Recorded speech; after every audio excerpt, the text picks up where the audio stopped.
Les alliés de la Russie sont puissants. Chine, le président russe envoie un message à l'Occident. Il n'est pas seul, lui aussi a des alliés qu'il soutiennent. Pour Vladimir Poutine, ce sommet aura surtout permis de se montrer une nouvelle fois entouré, loin du statut de paria promis par les Occidentaux.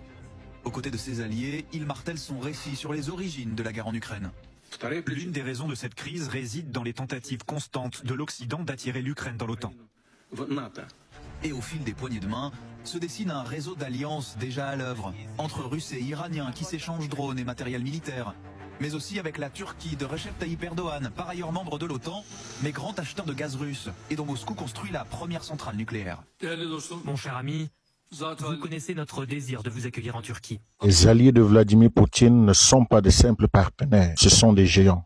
À l'Est, la Chine, deuxième économie mondiale, une armée futuriste, une puissance technologique que l'Occident ne peut plus rattraper. Au Moyen-Orient, l'Iran, cœur stratégique de la région, maître du pétrole et du gaz, capable d'influencer tout l'équilibre mondial. Au Nord-Est, la Corée du Nord, une armée d'acier, un arsenal nucléaire qui force même les États-Unis à la prudence.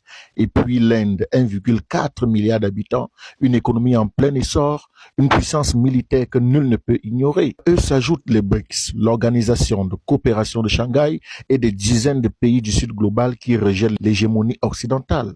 Ensemble, ces nations représentent plus de la moitié de l'humanité, des ressources énergétiques immenses et une force militaire colossale. Face à ce bloc, l'OTAN et les États-Unis apparaissent soudain bien petits. Le monde bascule. L'avenir n'est plus entre les mains de l'Occident, mais dans celle de l'Eurasie et de ses alliés.